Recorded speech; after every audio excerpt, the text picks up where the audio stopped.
The 15-yard files is brought to you by Hoyt Archery, Scent Blocker, Trophy Ridge Archery Products, Bloodsport Arrows, El Halcon Lodge and Outfitters, Buck Knives, Scout Look Weather, Redneck Hunting Blinds, Wasp Archery, Hazel Creek Taxidermy. Folks, we're going to be hunting in northern Missouri today, my home state. I'm teaming up with good friend Kenny Dunlap, and we're going to be hunting late season gobblers. I mean very late, the third week of the Missouri season. The gnats, the ticks, the bugs are out, the grass is tall, but the gobblers are still gobbling, and we're getting after them. So sit back and enjoy.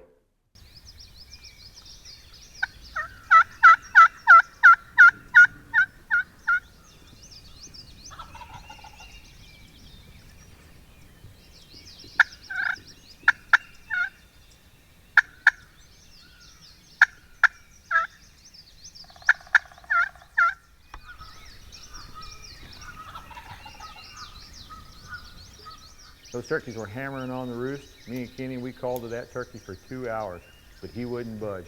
He was locked up with some hens down over the hill. So we decided we needed to make a move on him. So we circled around, we set the decoys back up, and we started calling.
Kill him.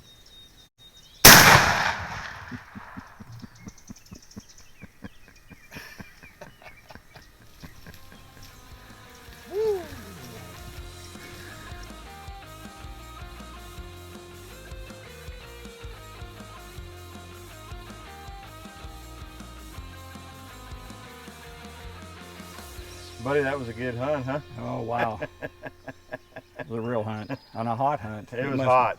Oh. Folks, we're in the third week of the Missouri season here. The ticks are bad, the mosquitoes are bad, the gnats are out. But me and Kenny, we weren't going to be beat. We stuck to our guns, huh? We stayed right in there for 2 days, hard. Before this hunt was over, I started calling Kenny Mr. Jake, because every Jake in the woods come to the call, and I was like, are we going to ever get a turkey? It's been too easy the last 4 years filming that. It has. It's work now. I'm ready for an easy one. I can't believe this turkey. We actually set up on 2 big toms that were down this way, and I hit that slate call and he gobbled behind us, and I looked around and here he come. I was like, this is never gonna work. Yeah, it was a Chinese fire drill at that point. Folks, this turkey came within, well, when he came by me, he was only 25 yards, but he had to literally walk all the way past us, over 50 yards by us, to come to the decoys. And I told Kenny, I'm looking over my shoulder behind me like this, and Kenny's looking forward. I said, Kenny, don't move, here he comes. He sees the decoys. And he took his sweet time, didn't he? Oh, 4 or 5 hours it seemed like. It was an awesome hunt, buddy. Yeah. Good shot. Thank you very much. This turkey was climbed up, both feet on the decoy, doing the merry-go-round like we call it. Yeah. And Kenny, he busted this one right off the top. So this was an absolutely awesome turkey hunt right here in Missouri. Folks, thanks for being with me and Kenny today, right here on the 15-Yard Files.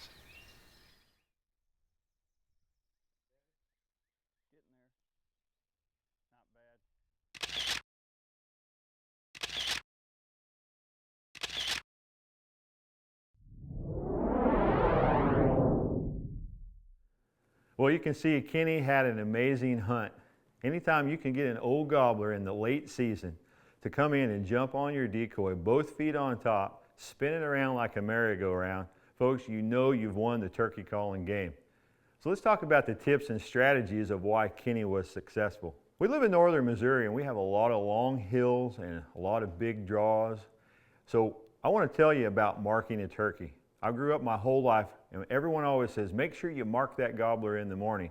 Well, here's your tip. When you're setting and you're calling, it's just getting daylight and that gobbler gobbles, you want to make sure that you get some landmarks and that you mark him so you know exactly where he's at, because there's a very good chance that when he flies down, he's going to stay right there. He's got a bunch of hens. He's not going to move.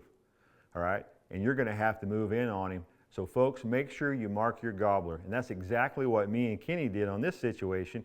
We marked him. 2 hours later, we had to move on him. And that leads me right into tip number 2. Folks, this is called the 2-hen decoy setup. The reason I like 2 hens late in the season is because it's simple. Those gobblers are tired of fighting. If you put a Jake decoy out or a strutting tom out, a gobbler comes to your location, he hears you calling, but he sees that gobbler, a good chance he's going to turn and go the other way. So leave the gobbler decoy in the house, put the 2 hens set up, set them about 15 yards from your location, set them about 6 or 7 yards apart, facing the same direction, like they're just walking along feeding. And when a gobbler sees it, he's going to come right in. Which leads me right into tip number 3, and that's called aggressive hen calling. Now folks, I'm not talking about a lot of cutting and yelping all put together and cackling. I'm talking about an old dominant hen, and she's doing what a lot of folks call an assembly call, but I call aggressive hen talk. That's saying, hey gobbler, I'm over here, I want you to come right now. And that's just a lot of long series of yelping.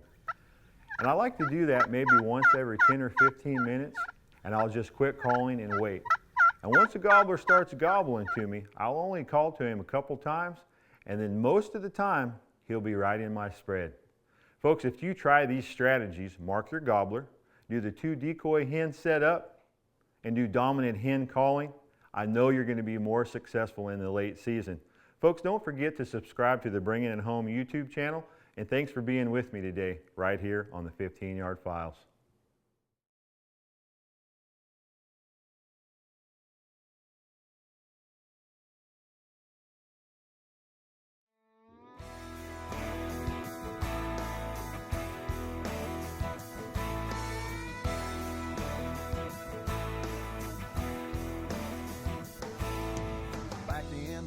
Where you can't see the forest for all the cottonwood trees. My little humble abode sits back in a hole where nothing don't bother me.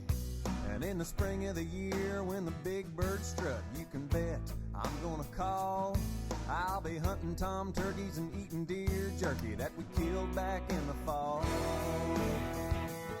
I got a blonde-haired, green-eyed beauty queen. She knows how to treat me right. And she's been known to hunt the rut till she's got one in her sights.